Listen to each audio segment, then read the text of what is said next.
ia vi ia le tua ni tai o fo i fia lava e fa fe lo i me fa talo fatu le fo i tai ao i le ala fai mai fa no mia ma te fa fe lo i fo i me sunga le tai te nei i le pa ia mawalungo lo tatu o tunu u Samoa ia e mai se fo i so se vai pa no fo i o e mawama i le nei pol kalama i o amateina fo nei pol kalama e ta o malu tai o fale nganga lalo fa marulunga ia ale Global Kingdom TV channel ona o nga masani ya so mafua te tasi a felo yatu i le suafo ke riso i sur tatu li faola ma le fu mai i fa no nuia alfa mai ma te teritonu fo i le nei tai au ia o pa ia sa mata sa mo la nga faita o le fu la valave ia o fo i ole ma fa fu ngalu o le ngate fale ele to la nga ina lava se tautai mata palpala manda tu le taufi ia le tatu ia i pa io Yesu sidi alea ma walunga lau telefo ilona malu malona sidi ese ma te fa felo ia tua ile nei ava no ile nei tai o fo ile suafa ma walunga lava o tatu li o Yesu ia fa felo ia tuai ile pa ia ma walunga sa mo ile fa fonganga e foi tai o fo frente te mai tu soifua ia mau fo ile tatu wola mo tatu malosi fa o popo ile nei aso le soifua mo le ola ia te tonu fo i sa to fa ia mata oto yo tatu moenga ia sa le o lava ao tatu tu ile soifua mo le ola ile po sa ia sa tatu le lo pe tatu te au ile nei tai ao tau mate lava ile te me uma ia ilo tatu wola ia te tonu fo ile manatu ia o soifua mo le ola ia o lo ia ao tatu tua foi na iu talu tatu te toi au le leita e ole aso mafua ia ua foi fo na o mai le tua o tatu ola foi fo fato ni o tatu foi o mo tatu tute masani ile aso ma le aso i lava singa ese se fenga i tangata malanga ile lo langi le nei ia po luna fo i fo ngai ele o lo tu soifua ia ma mato wolai fo nei tau fa felo ia ti ma umre fa ia o nei ile nei tau fo i lo soifua maua malu tu langi ma vi ia le tua pa talo fatu le fai ngalo pa ia le tua ia o fa pe fo na fa te simai ia ma mafuta mai ia talo fa lava i pa anga masani ia fa felo ia tu umele nei tau le suafo Yesu e foi nei tatu matua la tu tapo inga ia fa talo fatu nei por kalama por me unanga fe lava te maua mai ai tono lawa maota ia tono fai ngalo ngai lungo lo sao e fa fonga mai ai po e sila po i lau Facebook e maua mai le o nanga ia ma te fa ta lofa tu lava le lau mo nei Wellington ia o le lau mua fo i New Zealand ia fa felo ia tu le por klama masani o le malu ta o fa le nganga ta lofa lava tol ma fa ta lofa ia o matu ngalu e fatasi le nei o nanga ia fa felo in fa ta lo fatu alo fa fo i tatu tu o sa mo mo fa ngamalo ia ma te fa felo in fa ta lo fatu i tupu mai o lo tatu atu ia mai se fo lo tatu malo ia anga le leile tua i nei fo i tai au le nei va yaso fa felo in fa talo fatu fo i kalisi o puna no nga luei ia pe fo na ia le kalisi petone sunga ia oka maiava ma fatu anu fo pe fo le pa i o le kalisi i na vaenga ss ia fa felo in fa talo fatu no fatu ina o ia ti akono ia mai se fo i o tina ia mai se ole malosi ole kalesia fa ptor fa talo fa pelo ia tu ma tua malolo malo i tapo i mal ia lo fa pelo bona talo ia ma tapo ia fai vai pe na masani ai i vai aso te tas vi ia le tua fa tai ma ole malosi male au male fia ia ona pe i programa au alfi ngalo le tua fa tai mo la tu te talo lo fa fo i le kalesia lo pono ngui Stokes Valley ia ile so fo ia tani lu mai ia malenga matu e kalisia fa felo in fa talo fati matu malolo malo ia mate fi la vai fa felo ia tu nei taiao ni ia le tua ia ole nei fo taiao ia la tatu a nga ia tu tatu po klama nei ngalo ia ma ua e afet fo pa ma natu ia inga ia fa pe fo na fel malangal bli blioti ia terto lava ia o umalava ona ele to sopo ia le tua o umana to le tua i tatu ba Sao ni fo ile tu le langi ma le ola fo o mana i sao ni e lo se tatu no moni pe tala masani ia o le tatu no fanga ma le tatu ainga ma le tatu no moni o ile langi le pe la apostolo ia fa malosi au fo ie o mau i maftianga o tino ngase o mo o tino ia le lava se tasta ki te mau ai lola na i sulava nei tau ia la tatu tala me fa solo al tatu po kalama pe o nei una nei tau ia la tatu amata ile te talo amata nei tatu po kalama io vai le tua fa te tele lu wanga le lei fa tai lo lofa ni ia lava lo suafa ile lei tai a fo fa manuina ma fa ne ina oi le ola ma le malosi ma lo fa malo longa e tua oina nei loa mātou toi au lia le nei tau mātou wa ai i lau mata o le maro lama ma lau mata o le tai au whawhetai tele lava o wale atua malo pule malo whawhetai malie malo loa lofa ma lo wa ma le lei whasoa nei fo i tai au ma sauni lufi ma whasoa lufi ngalo ala ele atua i le au nanga o le malutai au whalenganga fa sigi malosi fo i tino wala matango nei vai aso mangalo no fai ole nei fo ia so ato anga le mai fa mia ia i maua ia le fa longo la fa nau ia i lo wanga le lei fa mia fo i le tua i lo ona ia mai mo fa fo ina nei o nanga mangalo no fai o fe ngai ma fo le tua ia sara ma se fo i o la fai ngalwenga ia i lo wanga le lei fa manuia i lo ona talo le tua fa mia i maua alu o manga ni le tai au o mana whai nei mea uma tu mau lava i ate oere vi inga. Ai maua lava i mātou o manuia i lo suafa i e so. Amen. Ia, ia le atua. Nei tai au fōu lale, whawhailoa i whaatalo whatu i lau suma te tai. Ma lo so i fua. O nangol Emperor for Christ. Ma lo so i fua manuia u lale. Ia, ma lo fōi so i fua manlangi mamana. A biatu solo tino mau e lau songale. E so i fua manuia. Ia, ma se fo oli a ke luiso. Ia le atua. Oli lava. Ia, mau le tatu malosi le oli. Oli o mangu maloli hurricane. O mea uma lava nai whaatoto i nei lu tatu malosi. Alofa le puru. Ia, tatu te teltonua. Ia, o mea lava ia whapenei. Ia, tatu te langona nanga i o whaatasia le tino male nganga. Ia, iko hoi la mea i o le soifuanga. O ale whapema mafa le nganga. Ia, ai whaititi le tino. Na le parengi ia, asi i sore o le mea. A whapetu tusa le leia mea. I hatu iko i o lai. O le tino male nganga. Parengi, la mala apostol. E mo tino mo fale nganga. Ale leila le tino. Sau foi mo tua sau le nganga.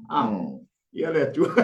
Lenga kele o ta hoko mau pilangi le tino. Ka ku e tinga ele ai le nganga. Ia le malor soi kua malor la ki. Ia le malor soi kua lale. Ia. Fale tua. Aleluia.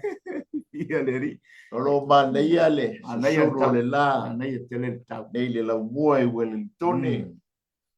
Ia, whaaftai fo i le tua i le na puli whaasosoa. Ia, i le tau. Ia, wala fo i le tātou iai. Nei o langa le tu mau. Anso ia le tua moni lava. Sao lava. Ma ngai le tau le aswaleile.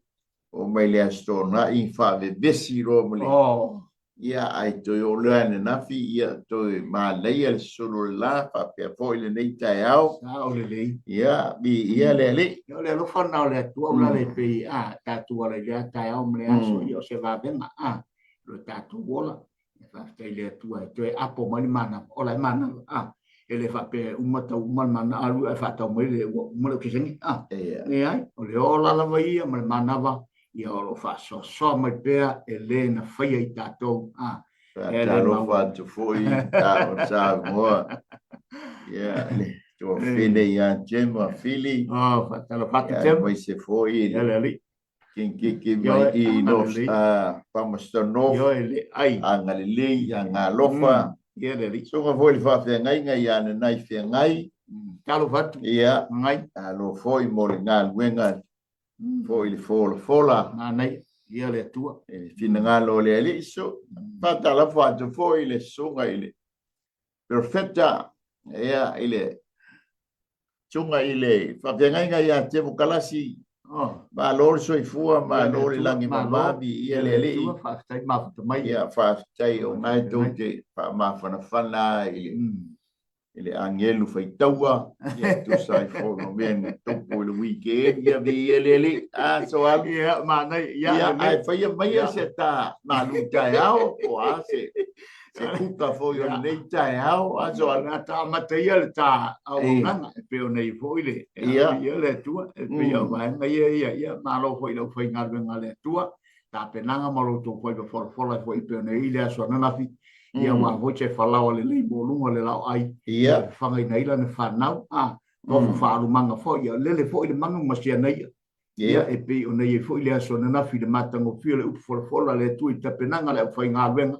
ia vi ia le tu you tu foi wan fenga ia e le foi ngo fi le tu ta penanga le famino le la fuma moya le tua ia lo fa pe fo ne tu wai matani olo le tu ma le tu langi le fi ngalo ma ngal venga le tua ia le tau le ia la ya tu tu si ya ta le le boy du ngol ta ya o le screen le ta auto ya masalo ta si le puta te fa ta o ina foi fa ma foi na ni ta ya fa mai le la mitala sa mo ya lo fa sa mai ka o fa to no sangi ka ko vai ai sangi ko vai ka o ya ukilan ya e dia lele ole tanto malu tayao ya na welu mol tanto screen pai ko bangaia le malu tayao fa le chino ya po to no fa le ainga ya po to no lo gawa ba lo mota amen ya o lau ni nai le la ai fa le chino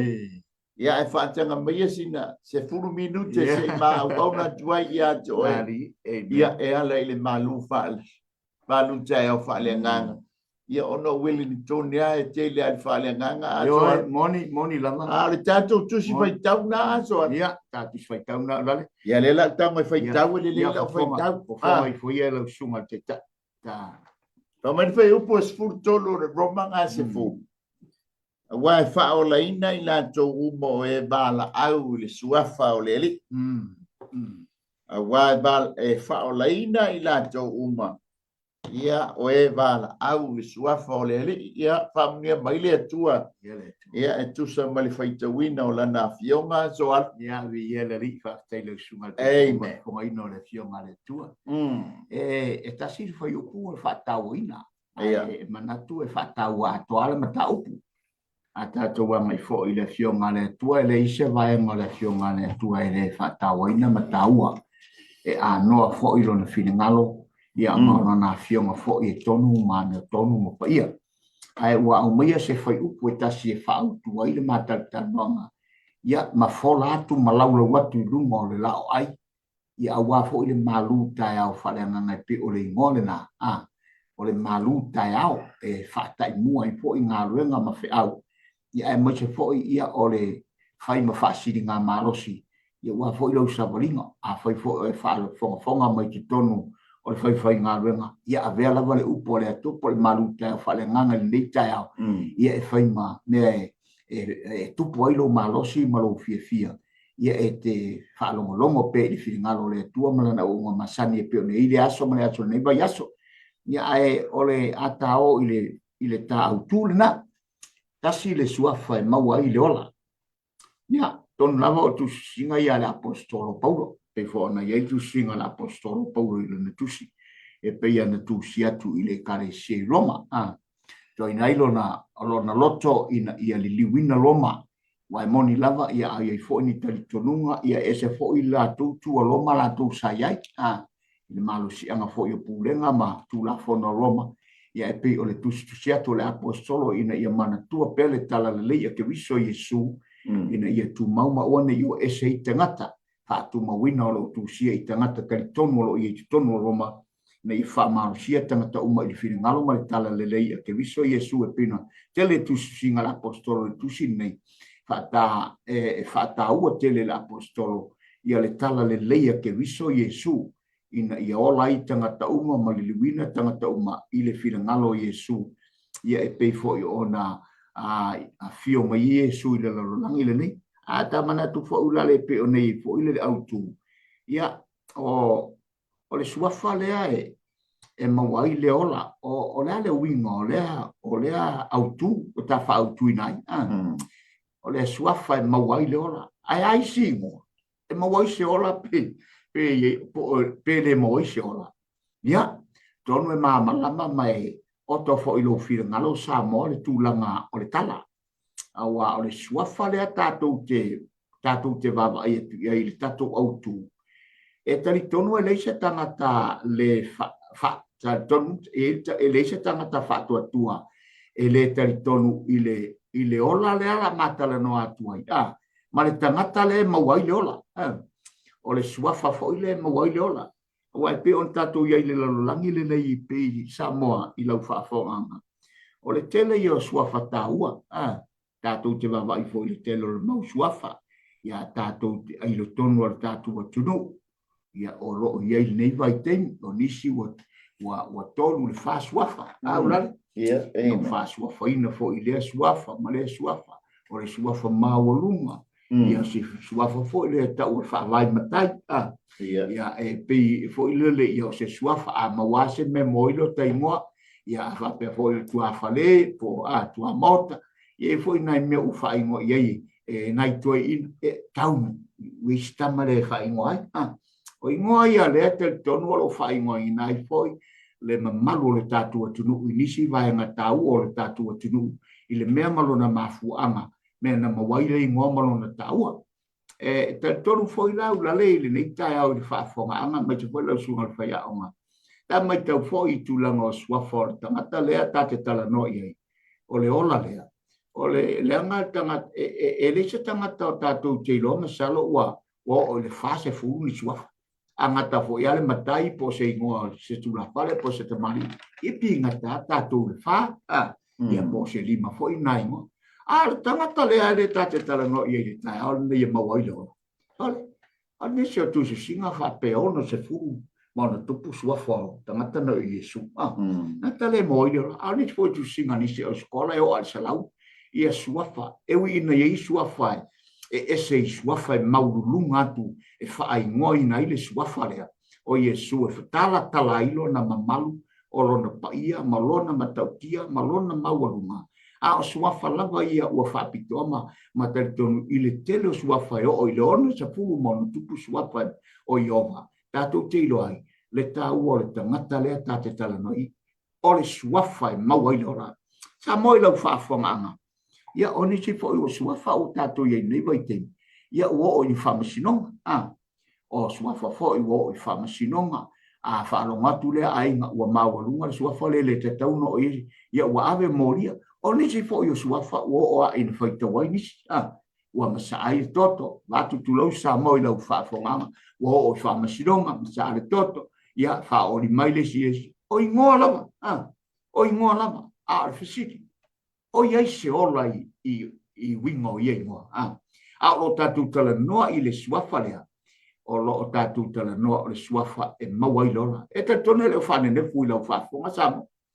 Ta se a suafa tatu te maua i leola, le la tatu tala noi na o ke riso Yesu. Ala sau, o tanga ulale ni tau, sau sau sau mai tau kola ino ta auto, lo whaloa.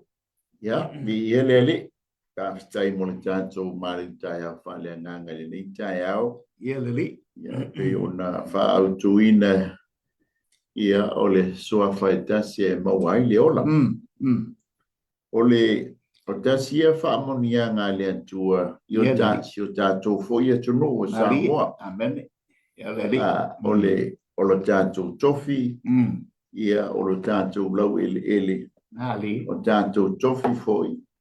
Ia o suafa matai ua whaasuafa ina ilea ainga ma lea ainga so e leanga la suafa lang o le tātou tofi es foi o tātou lau ele o le tātou whaasinomanga amen ai pe ona ia ili tātou malu tai au le nei tai au ia e tele foi suafa o Iova tele foi suafa o Yesu Keriso tele foi suafa e pa suafa ina ile nga no paia. Amen. Na si tanto go ile tusi tala, ma le tusi mai ai ia le apostolo Roma. Praise the Lord. o i o le apostolo o Paulo i le kalesia po le mafutanga i Roma. Amen. O Paulo o ia tātou malama o ia o le apostolo no ese. Na whana wane i taso, kirikia, e na tupu ane o ia i tutono o Yerusalema. Po Judea. So mai ai lona lai titi. Ia e malama le lei ia Paulo. Ia o le Judea. E na maua lona citizen i Roma.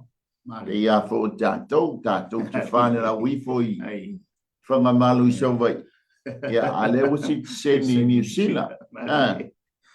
Amen.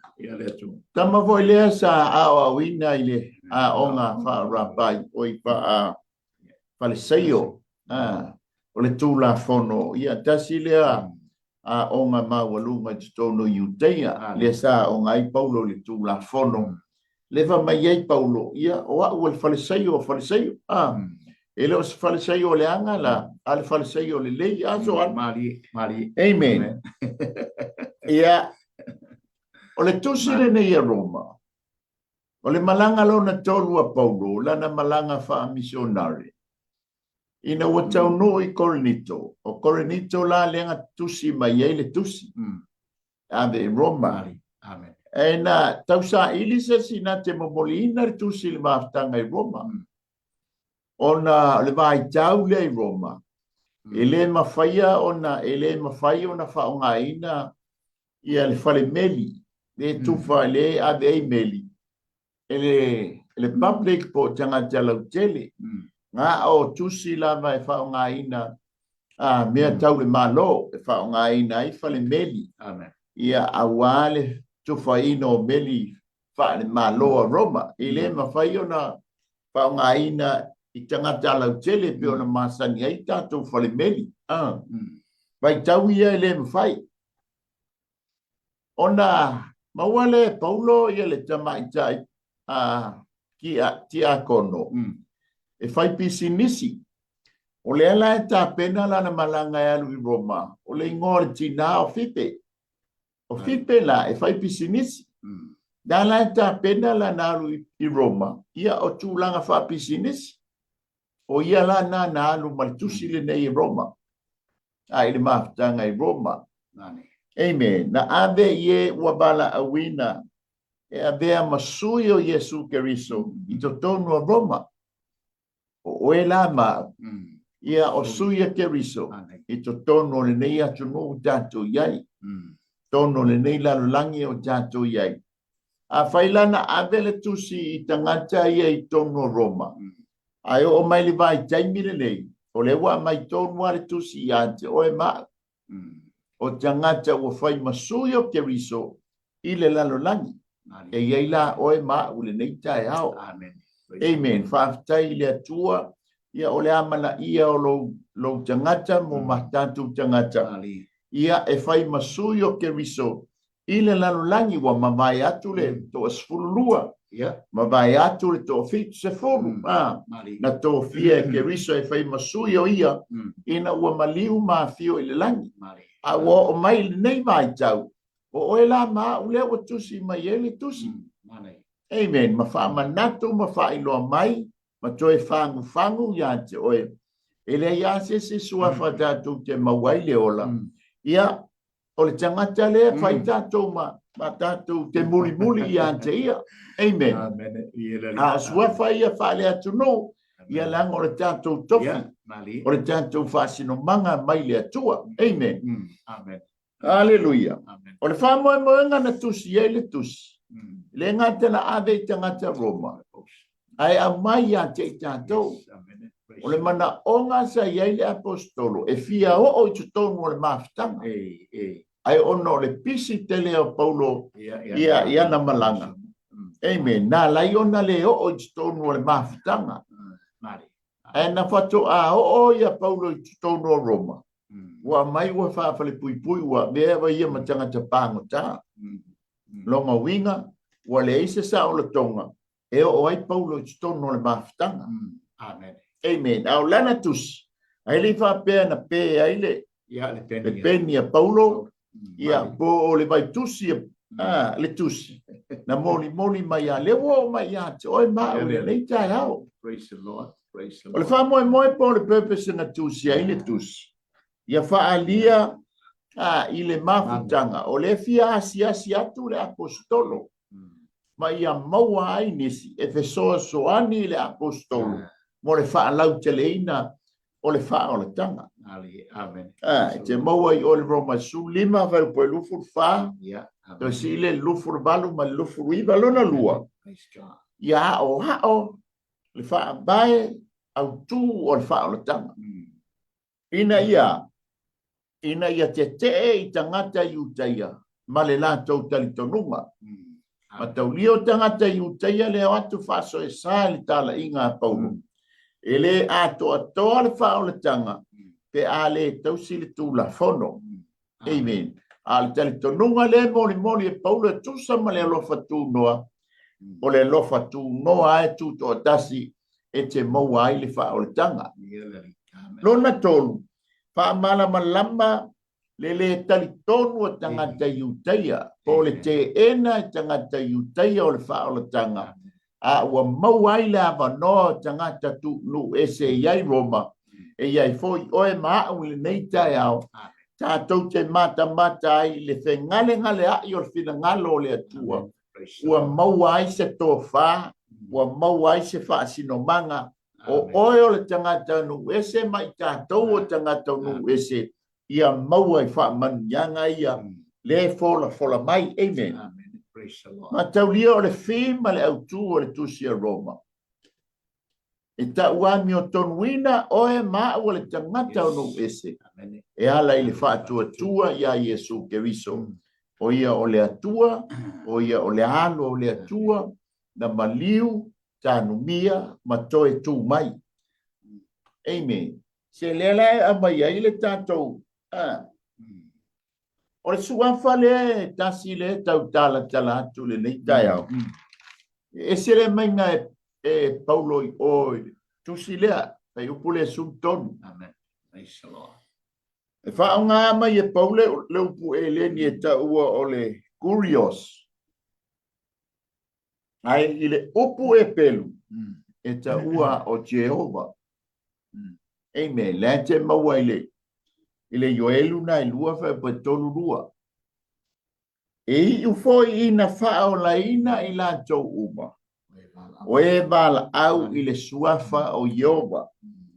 A wai le ai e iai le whao la tanga i le maungosiona. Ma Jerusalema. Wha peo na feta lai ma iai o Jehova. E iai fo i e ua tutoe. O i la tau ia e vala au wina i Jehova. Amen. Amen. O i la tau uma le ato mai o eli. I le aso le a fio mai iai le nganga paia. E whao la ina uma i la tau. Le ana iai lunga i o e na bala au i le suafa o Jehova. Se lau lua se fulu lesa i lunga. Le ala tala noa iai o elu. Ka mai lea. Na whao la ina uma i la tau. Wana iai lea. Le wha i longa i lunga o la tau. O le lau whaiva afi. A le ala e mai le vahenga lona lua. E iai foi i e watutoe oai o oe maa. Fa mai lea o i la tau ia. E vala au i le suafa o Jehova.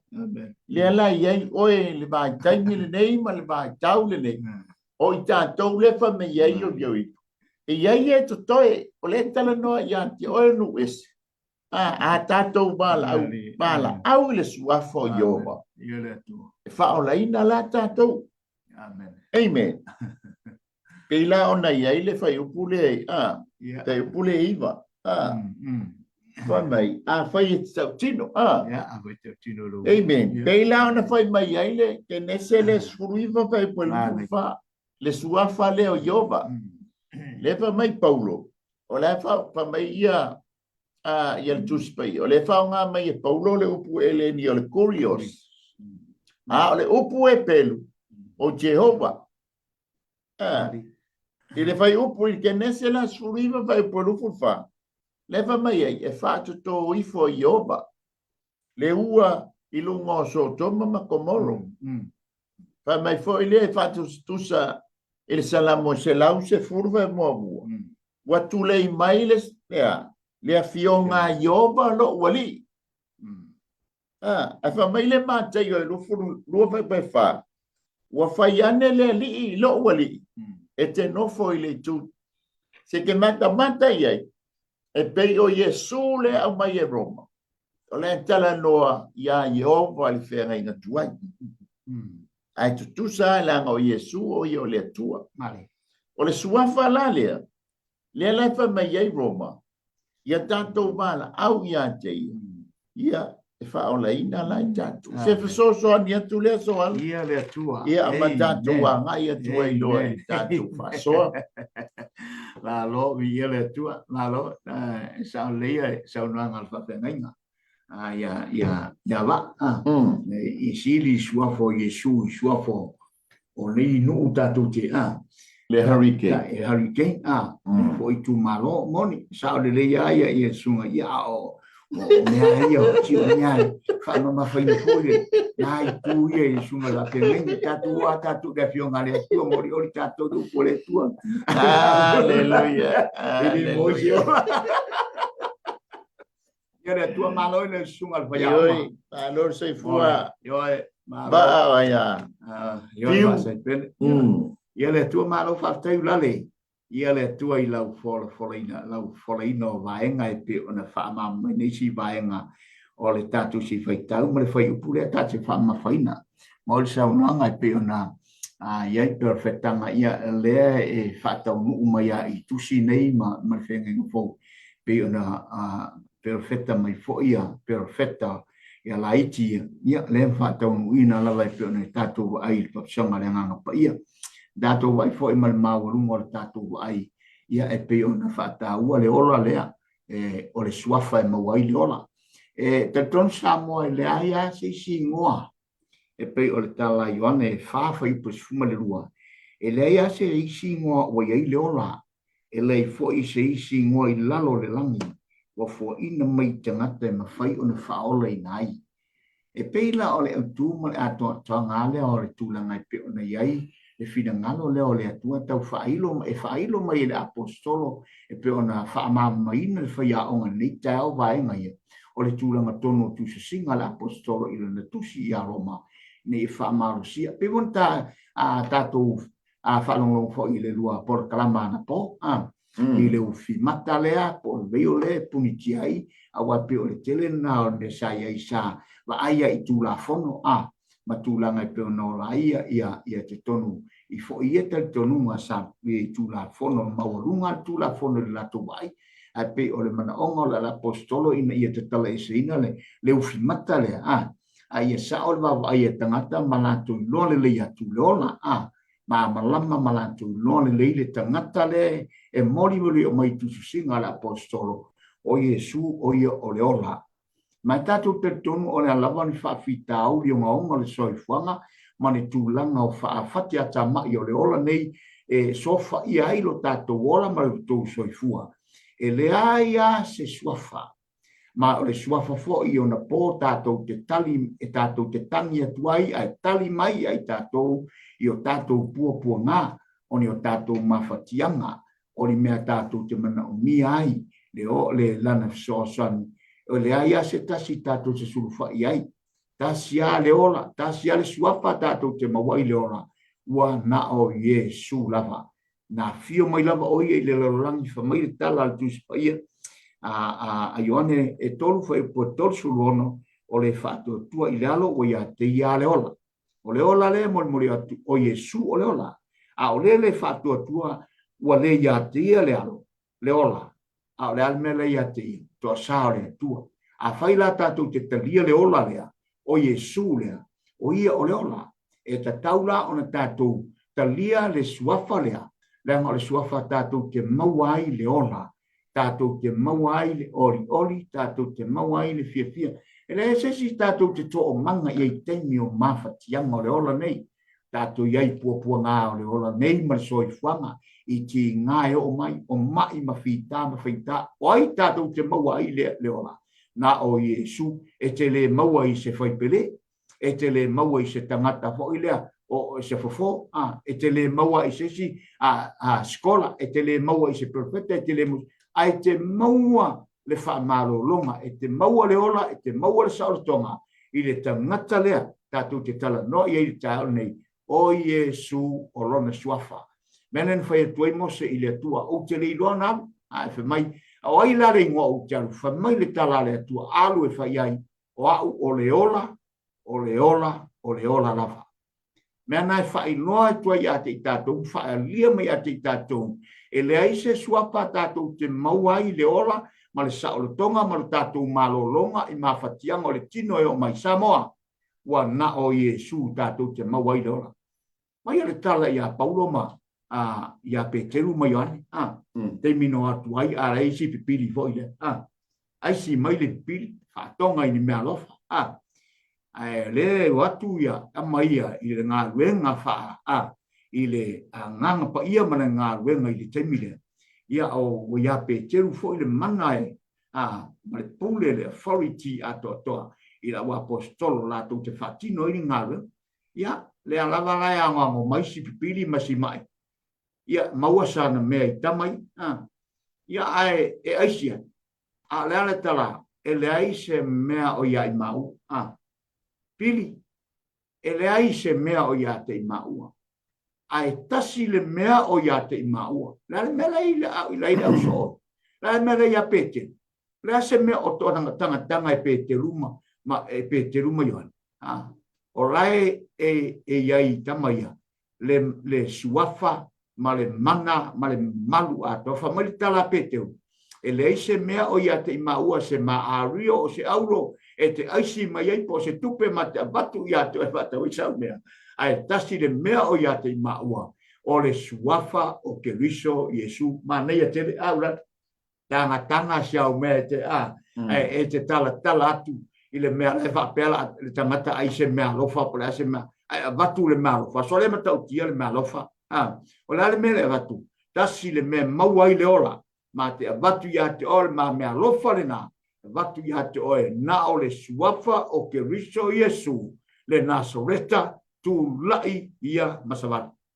la mea tātou ai Samoa e leise suafa i sili na mawalunga lo loto o lau tele lona lau tele o lona lofa ma lona anga lelei lei foi se suafa o iailo na malo si anga i so suafa i aile lo langi lelei tasi ale suafa tātou te mawai lora e pei o le autu ma le ma tusi le nei tāo wa na o Iesu ke riso tātou te mawai le ola ma Iesu o le areto o le ola wa o le areto o le ola tele ian fa na tautala Iesu fa ingoa e peo na fa tautala i le metafoa o ia o le areto ia o ia o le ola tautala ia Iesu e whairo atuai e lea ia se sua whatou te mauai wa mea tātou te sa ili atua i le lalolangi e mwhau na whaamaria nei o tātou loto e mwhau na whaatino i naire le ola ia i tātou e o mai eise e tali mai o tātou whawhita uri oso tua whawhine le nei tāo e le aia se si tātou te mauai le ola ma le saolotonga tasi ale suafa e pe nei tātou o tū le nei tāo le maluta whareanganga wa na o le suafa o ke riso Iesu tātou te mauai le ola ia e pe Iesu so sani ulale le vaenga pala tele pe le tai mo le whasoa te fia so atua i le tātou si whaitau ia e fia mawatu la se manatu mai le whai upo i vanga i whai upo sfuru tolu ia e tau ongo le whai mai a wai whaola ina i la tau uma o e bala au i le suafa o le ali amen o le ala e mali tātou au tūle nei tai au ia o le suafa ia e mawai le ola amen e ho tala ia ele ia se suafa ua tātou malama uma ia o Iesu Keriso o le ano le atua so i fua ia te tātou ne o Kerisiano tau o Kerisiano e ese foi le ingoa e talitonu ai le lotu Musalemi ia o le lātou foi talitonunga ia e whaola i nai lātou e ese foi le talitonunga ia ale pahai ile suafa ia ale lātou talitonunga e whaolai nai i lātou. E se fo ile talitonunga ia le lotu mamona. Ia ile lātou suafa ia e whaolai nai i lātou. Tātou māwa ai fo ile a fo ia. I lotu pope il tau lotu. Ia e pia sili atu le Maria. Le tina Yesu lo Yesu. Aleluia. So ese la talitonunga ia ma le lātou fo i mai tau o i ma le lātou fo i mau ma le lātou talitonunga. Amen. Ele talitonu tele le musalemi ia Yesu. Talitonu lātou o Yesu. Ia o ia o le uso Mohammed. Amen. Ia ese fo i le ingoa. E wha ingoa ai e fo ia musalemia. Ia le suafa o Yesu. Ile inoa e lātou Yesu. Papena fo i le iuteia i teimile nei. Ese fo i le suafa. E wha ingoa ina ai Yesu i tutonu o iuteia. Ale mafua anga le tau tuli atu. O le mafua anga nā laina whai Paulo. Whai mai ei Paulo. Langa o le iei tangata iuteia le avatu li talitonunga se. Amen. Ale la whai mai ei Paulo. O le fesili le tia whatui. A whai wa tātou loa o Yesu. Tātou te mau ai le ola. O le ala sa unga nuenga i tau o whai le suafa. Amen. Ia sa ume whai iai. Nasa o talitonunga iai. Nasa o talitonunga le aso po iso whatuatuanga. Amen. Nanga o leo whatatia mai. O Yesu o le suafa tātou te mau ai le ola. A le ala sa ume whai iai. Nanga mai a whatatia lungo le laulau. Ia ngō whioso so pa ia le ai masa ume whai iai. Mali. Ale mana onga le tau moni mai e Paulo ia Roma. Amen. E pei ona iai ia le matau lia o le fim o le tusia Roma.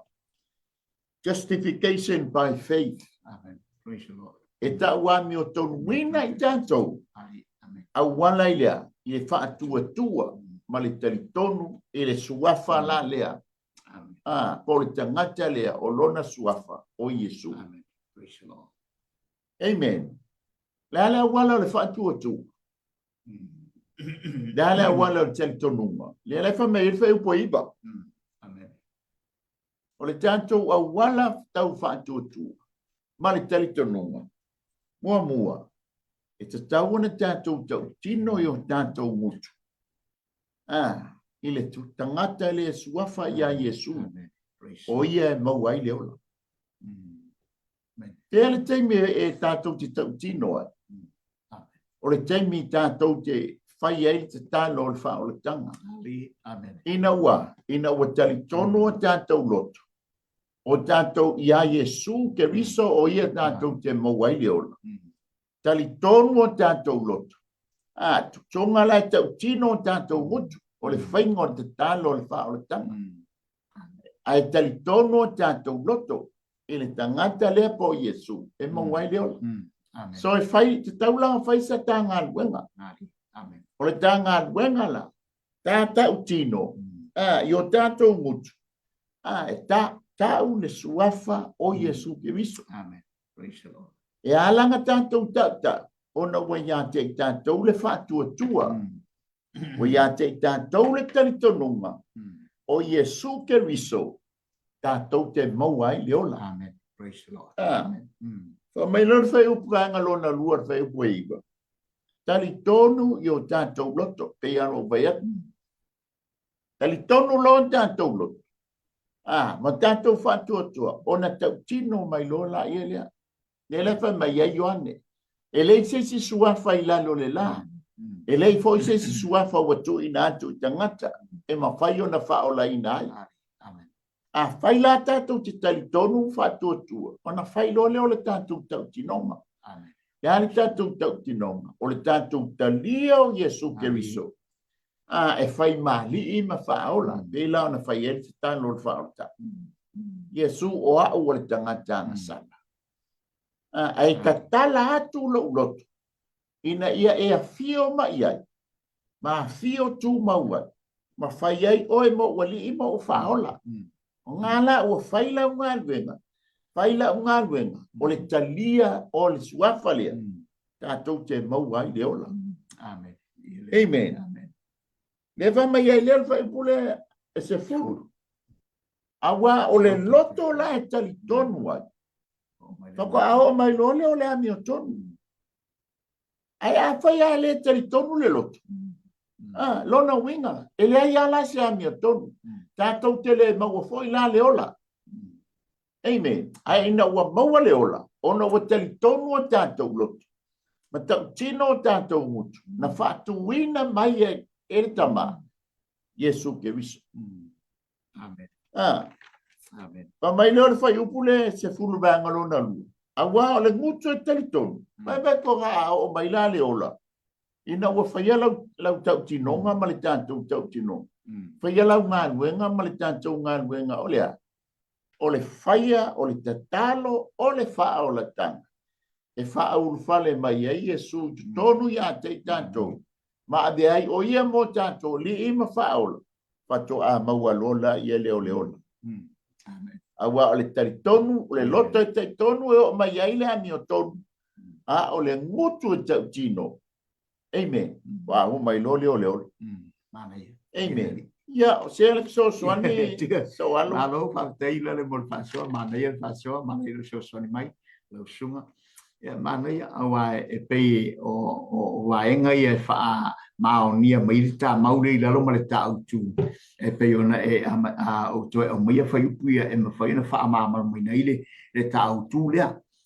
E monia au o e pe lava ona mana ia fo. Ia e fa ma mai nei tu la nei pe ona ia fa yupu le mal fa foi ta wa le titi ma wa fa foi te ri la. Ma ona waenga fa mai lunga male au ngana mafuai. Ona maua mana ia whaafetau lale lau soasani. Ai e pe ona saunua. O le a, o le fisili. O le a saun mea e whai ai. Ina ua tātou maua le ola. Le suafa lea ua mana ia e pe ona iei le whaswaitau na ua o le loto e taritonu ai o mai le amiotonu. Le amiotonu le ale tua. O le ngutu e tau tino ai e o mai ai le ola. Lona winga la, e iei le tātou ngā ruenga lele ina ua tātou mou fo i tātou le ola. Ina ua whaafio mai le ola le i tonu ia i tātou. O le tātou ngā ruenga la i whai tau tino. Tau tino le ola lea. E ma whai pe o le tāla tusi o le manongi o le ola. E o ai le ola i leisi tangata. O lea le ola le tātou te tau whaailo atu leisi tangata. O le ola le i tonu ia i tātou. O le ola lea, o ke wiso le ua ola i te tonu ia te tātou por tala le apostolo. Ua nofo ke wiso i te tonu, ua nofo mau ke wiso i tonu ia ta. E leo te ola la le apostolo. A le ua ola lea, oi le ola le te tonu. O ke wiso le te tonu. Samoa, ia whale ngangalo file ngalo ma tātou te tonu. I le ola lea ma le file ngalo le atua. Na ala on tātou maua le ola, o le alofa tu noa mai le o le atua pen wha amatu le whaia o nei. I tūlanga ina i tātou whaia sa tātou ngālunga. Le ala tātou ngālunga le tātou whaia. Tau tino atu mea ua whaia e le ola lea. Ina ia, ola ai le isi nganga. Maru sia i le isi nganga. Ona ea, ua mori mau atu le ola lea ua nopo i te tonu ia i tātou pe o le tala le aposol o Ioane ta upuna lima pui. A wa whapei o le tamā i te tonu ia te ia lava le ola. E whapea fo i ona fua i ia i le atali ia i te tonu ia te ia lava le ola. Hallelujah. Amen. Hallelujah. Maila i le ola le nā lena mo moli e le atua. O le ola i wha to i lona ola lena mai o ke viso Yesu o lona atali e pele ia te ia o le ola lea la mo moli mai te tonu ia te ia le ola lea. Sau ke riso e mamori mai a te tātou i o tātou tangata ina ia tu inatu i a tātou maua le ola. Oila ua ola i tonu i a te tātou. Wale o toi ola i tātou por tala apostolo. Aula. Au ke riso ua ola i te tonu i a tātou. Le ola le matau whai e whairu ati a te tātou. I a tātou sa moa malau whaafonga anga. Oila siwafa tātou te maua i le ola. Na o Yesu o lo o nofo i te tonu i a te tātou. O le ola le na. O le ola le nā tātou te iloai. E whai maitala a Yesu na whai o ia marete temi. Fai a mareta tel tonu. O unei o le toe tu maleola. Mai mea la ia Yesu. Ele ngata o le toi tu maleola. O le la whātua tua mai ia te ia leola lea. E o le whātua tua mai ia te ui lava inoti. Ai ola lava i lato. Ma nei ia. O ai leola lea tala no ia. O Yesu o leola. Pe fon mon mori atu Yesu le pine. Foi le utu vai. A le vai o leola. Tango e inu le vai o leola. E tau mafa le vai na. E te leto e fia inu. E te leto e sau i. E te leto e fia inu lava. I le vai leo te avatu i ate. O le vai na te fai mei te ai uai. E te toi fia inu nei. Toi fia inu tai au. O le vai o te avatu i ate. Le manau Yesu. E mamori atu leola lea. E mamori atu te tono le loto. Le fapine le fina umai. Ina ia. Famai tala Yesu. E le ngata ina puna i lalo nei. Ai o lava ro na puna i le ola e whaavavau. Pea ngai tātou mati ngā mamawhatianga o le ola nei le soifua Samoa. O ai ea tātou te suru whai ei temi tātou te mawhati ai. Ma o mai ai pua ngā maonga o le soifuanga nei. Le ai a se tasi tātou te whai mato o manga. O le ola lea tātou te atu. O ke riso Yesu. Na te o maia le ola ia te tātou ina ia tātou loa.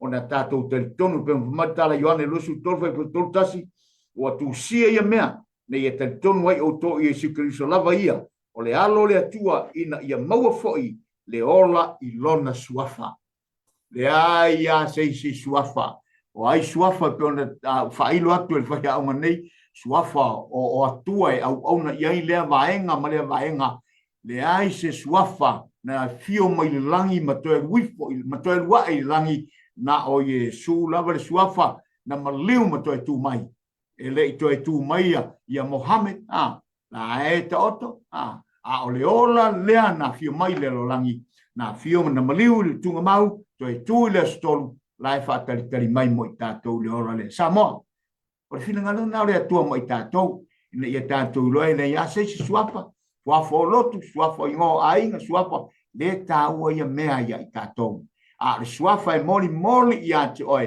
e te moli fo i lesi o uso a tangata o lo fia maua le soasani ma ia fia maua se to o manga i le soifuanga nei tātou te iai na le suafa lava Yesu e whaamali e loto ia te oe i lua nganga ma le ngā lala o tātou nganga o lo tātou iai lau so atu leu lale pe isi nau soasani fo i mole lea vaenga o tā pōkala Lele ia te fantalo atu i le aingo ke riso e pe mafuta mai le tai au fa fitai lau ko meni ia mafuta mai so el fa ngai ana nai to fine fo ia jema ia manisi o le wa halu mo le ke le babe lunga wale ma o wailu swafa ia e fa fitai le mafuta mai le tai au amen fa fitai fo ile fa soina per tufaina o siaina o le nei au nanga ia mawalunga i pele vi inga o le ali. Amen. Amen. Praise the Lord. Amen. E fiso so atu fai o pule sutasi. Yeah. Amen.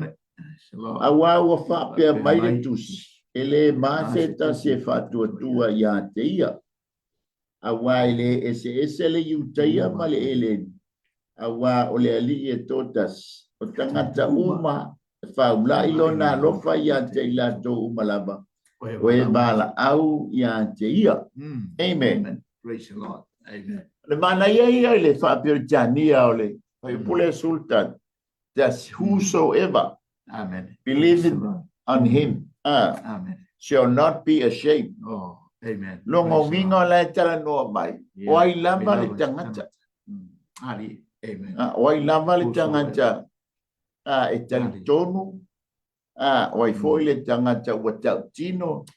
Ya Yesu Keriso.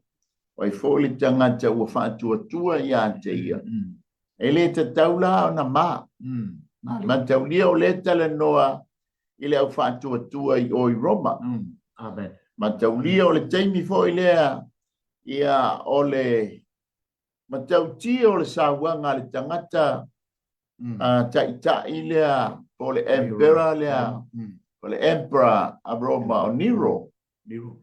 O le mai tau lea e silio na matautia e sauaina o le au kerisiano.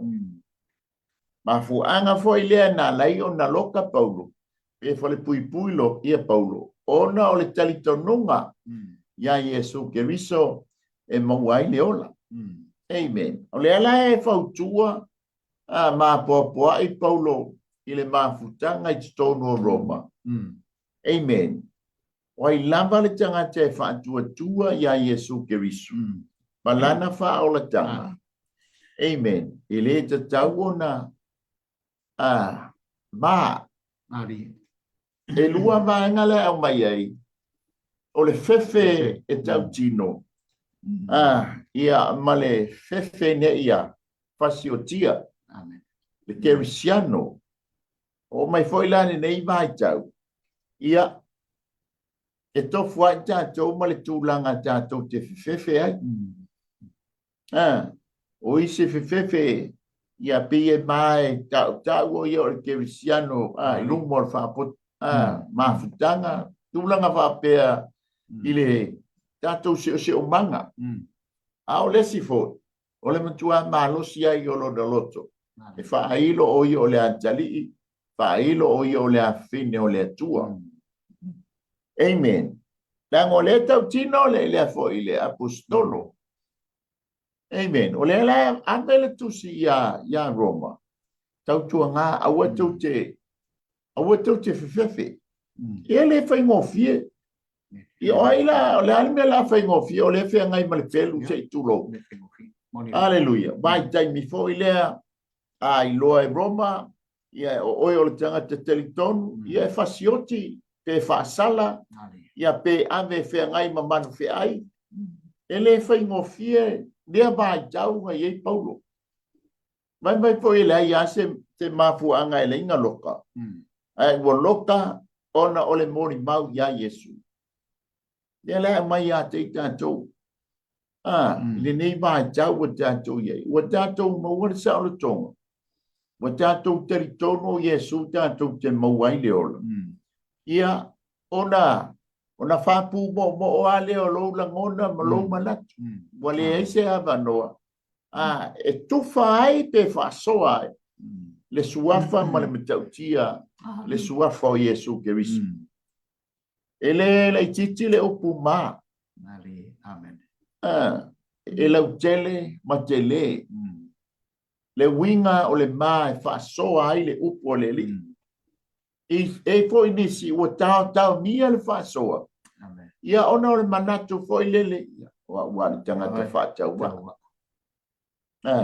wa tanga te le lo se mea wa tanga te matiba aleluia ma matatau bia ila o la ngona ia na le fa malo sei Paulo ile maftanga aleluia le le fa mai ele se senga o le tangata eleni ma le tangata yuteia e au umo le la fa sino manga po le la ngaba po le la sotanga ile tangata le o lona suafa o Yesu Yanga o ia o le tamaititi uteia na whana wane tono o petele ema. So o ia o le uteia. Alela e tau mo whai Paulo.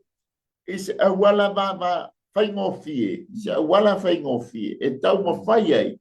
Ina ia la lata i o le uteia. O ile e leni. Lela e tala noa i tangata e leni ia o tangata Roma. Tangata ono ese. Ele ma se sengo tatou le tangata yuteia ma tatou o tangata no ese e mo le tatou avanoa ina o tatou tautino na toe fa tautino tatou mutu na fatuina toe fatuina mai Yesu matali tonu o tatou loto wa o yo le alo le tua amen ole to inga va la lata la le tau fai ai Paulo tātou te maua Yesu Keriso tātou te maua ai le ola ina wa tātou tau tino ma tātou talia Yesu Keriso e fai mali i ma whao amen awala ne i maua le ma tau tino ai le suafo Yesu Keriso Ai ai maua le lotu tele. Maua le whātua tua. E te tū mawai lea.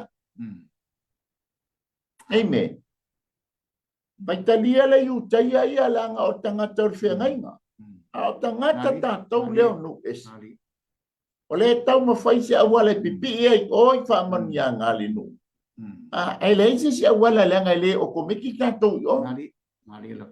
O le whaingo fia e len. O le tātou talia o Yesu Keriso. O ia o le alo o le atua. O ia en whai ei na wha ma ngalo i tātou mai a tātou ngasal. O ia la lea. E ma whai ei o na tātou o i o. Amen. If manuia mai le atua. Ne le wha mai e lore whai pule suton.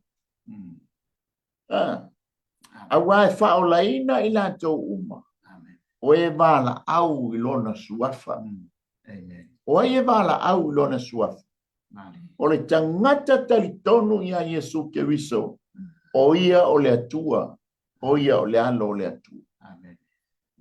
Wha tua ia te ia. I lana ngā luenga mahea. Na whaia. Mo hau le tangata ngasala. Ina ia wha mangaloina ua ngasala. Ma de haioa. O se tasi o le au ainga o Keriso. O te ulu whale ai le ola e wha mau. O le wha o laina la lea. Wa o le mafu o le whaswai tau lea. E peie li lifa ia ia mawhauwhaunga o tūstan. E peie o ngā totonu ia i mawhauwhaunga o tūstan. E ta ua mi o tonuina o e le iutaia. Male e leni. Ina wa. Wa tātou taritonu ma whaatua i a Yesu Keriso tātou te maua ai le ola. E le ngata i le ola i laulangi le. O le ola e whanga ma. Ia se toi so ani atu le ato al. Ia le malo mo le tātou whasoa, ta so upu mai lea. lale. Na tu fo ia le ato umi se tāwa no nei tai au. Wawa e tu fo i tātai ia te tu fo i risi po kalama o loa mai. Ia e māneia e pei ona e sauno ulale mo le mautuina pea o le tā maulea ma le autu leo u tā whautuina e ma le whai upu le sutolo. Nā ua maua atoa mai e pei o le tosonga mai ngā pau e whapipi i mai. E whapipi i mai le tūlanga o mei e te tonu ina i te tonu tangata ma whaatua tua i le suafa lea. E pei ona e saunoa, ua pei ona iai o le mā, e pei o tasi ngā vainga e uwhiti ai la ngona o tangata, ma maua i le fefe, ia e tau atu le suafa lea, ma lola le tau mo whainga o le apostolo, ta oto ia tangata iuteia po ne saunoa, o le awa noa mo i tātou, e se ina ia lalata o tātou loto, ma ia tātou taritonu mo le whaatua tua, aua tātou te mā i le whirangalo le atua. Ai a tātou tau atu i tātou mea ua tātou la ngona ma tātou mau i tātou mau le mea. Pe o nei whaautu i nei le tā whaswai tau lea. Mai e whaatoto i nei le tā mau. Awa e whaoraina i lātou uma o e wala au le suafa o le ali. E leise si suafa e wala au iai. Lean whaila apostolo. O ai lava le tangata whaatua tua. O ai lava le tangata taritonu. O i tangata e le pepe, o i tangata e le, e te wala au le suafa lea, ma wai le ora. E te le wala au, po ai le suafa e te wala au, i ai, i nei fo i ona pō manei wai tei. Te le wala au atu e, mo ta fia maua se mea, ta fia ola, wala au atu i le fofo, wala au atu i le, me te le wala au ai, i le tangata le maua i le ora. Le mea ai le a e mawhatia loa, pe te whalongo atu wa ele mawhia wa ele maua le malosi o mai ti ngā o le tino ma le soifuanga wa e mana o mia le soasani le ame te le wala au atu i le tangata le whamai o ia maua i le ola o lo ia te ia le ola o lo ia te ia le tali o tātou mana onga i so se mea tātou te ole atu ai e le lava se tasi tātou te maua i le ola wana le to tasi lava o na Yesu pe la ona ye fa tui tau e pitu la le fa mauni ai le tulanga ato to le tamau pe fa pe fela ona vala u atu le o le fa tu ai sidi fa pe fon la tu fa tu le o la tu le fa longa pe tala la posol la tusi pe fa pe fo yo na la tu fa lo ngantu pe ale ai se tala ia pe fa pe fo ona la tu tala ia tu pe a fai wale au inatu ila tou pe ona tu sia le ala e mata mo fie na ua o lato vai o i lato o au mai le tala le lei i le manuia o au mai le tala le lei i mea le lei mali atu no la ainga ulale le tūlanga le leu whaato ato mai le apostolo o tūlanga la ia tātou te mauai le tūlanga o tātou whaato atua ma le tātou te tonu ma le tātou le mai le tala le lei ke viso Iesu whape whion te tonu tangata whape whion nā tuilo ina ua tātou tūlai wa tātou tau tala ma le tātou le ma tātou le tau tala ma le tātou le fefe tau mia i tātou ai on fon tātou tau tala atu le nefa mai matango fi vai lo no tātou te ave feau tātou te mamoli feau le o le ale feau le o le feau ia Iesu ele o se feau le se lotu ele o se feau se talitonunga o le feau le mamoli mai i mo tātou sa onga mo tātou o le feau mamoli feau o le ola mamoli loto tangata le ola le nefa mai ese le matango fio vai o la tou o mai le tala le lei la tala le lei le tala no il apostolo o le tala le lei ia Iesu Cristo e pei ona manai ai fa to tong apostolo le ai ala se tasi tatu te tatu ta foi nga o i tatu lava tatu te mo mau tatu te tu ma tatu tu la il fatto tu mo tatu te tonu ma tatu le fefe mo tatu ma ai tatu te tu la e mo mau le ola le o tatu sapi ai wa tātou saoi ma o mali ma tātou o oi friseu ona lea lofa o lea tua na au mai ai lo na alo e tatasi o ke viso Iesu ma il tala Ioane e tolu sulono wa u whape lava na lofa mai lea tua i le lalolangi a wina mai lo na tali e tatasi ina ia le whano se tasi o ai lea tala no iai o le ola o ke viso Iesu no na talia tatasi na ia le whano se tasi. No na whina ngalo na sa mo. Na ia awa nei whano i tātou i le whawhanonga o lo tātou wab ai atu ai. Pe a whai ei ule na iola. A o tātou te le o maua le ola ma le ame tonu le atua. Al whina ngalo le atua. Ia ola tanga tauma. Mea nana o mai le ola i le lolangi ina ia. Ia whaola ina le lalolangi uma. Mo le whina ngalo le atua. E tā pena masao ni i tātou uma. Mo lana fe au malana ngā o si au so ni le ulale le nei tai au mai so tātou po kalama le malu tai au fa le nganga i le nei tai au le so mafua vi ia le tu i lau whaafonga anga Samoa e manatu po i le tauwhi ia o le nase au unanga ia mai se po se whaasoa ma se matupa tu le nei tai au le ase me wa mawai le nei tai au e ala i le whaasoa po le upo le atua ma te whaape atu Samoa mori atu e le nganga pa ia o le atua i lau whilingalo no file muinai fuafuanga o le yaso au foi ne o tātou popole pe tātou atu vale o am foi tūlanga o mai ma maftianga o le soi fuanga o whenga iai te tonu o tātou ainga ia mai se foi nei o tātou matua ia mai se foi o e pele ua le a tātou te wa ia tu tūlanga o le maliu maleoti taimi uma e Samoa e lava o le mau ma le au tūli tai au le nei ma le wha malo se le upo le atua nisi foi o nanga e pe ona e whaafonga pe i le upo le atu o loanga i lungo o le upenga whaasalalau o lo fonga ina pe le upo le atu i teimi o tātou iai. Le isi teimi tātou te toi tāpena ai. Tātou te le tāpena ina o tātou ifo i le tunga mau. O lo tātou a ngai i le tunga mau Samoa i tulou. A o le asa isi teimi tātou te tāpena ai. Tātou te mauai ma tu ina le ola le tonu ia te tātou o ke viso Iesu. O le ola ia e te lia ke viso Iesu. A vea mari i mawhaola i o tātou olanga. A o mai le teimi lea o tā wala au mai le atua i lo soi fua mara wola. A o e tali atu o le ala tātou mea tātou tali atu ai. Siringi ia oi. O le asa o mea sa whai le ola sa atu inatu i atu ai. A o le tātou tali atu i ate ia. Ma whaafio le ola le i tonu i ate i tātou.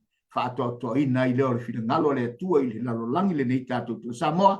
O se au unanga wha lea wau le nā. Al por kalama maluta fa le ngang mai tono la lau mo nei ia te maua ma le whaia unga nei pole te nei, ma te whaasoa tua i le nei tai ao i le whina ngalo le atua, aanga le mai le atua, le tonu, ia i la singa fo i le nei aso la whenga i me le malu o tātua tunu, ia e mai se fo ni ngā ruenga whai tau le malo le atua, mani whaasoa mani pōkalama o anga i mai lungo le ea, ia talo pea i le ngango le atua e moli moli o pea lana whiau, i ai ma whina ngalo loto tangata uma, tā pena pena ma sauni ai lava Samoa, e mai se o tangata so se lanu so se ngangana, wā le whina ngalo le atua mona na wala au mai, alo na fio mai le nei larolangi tātou te iai.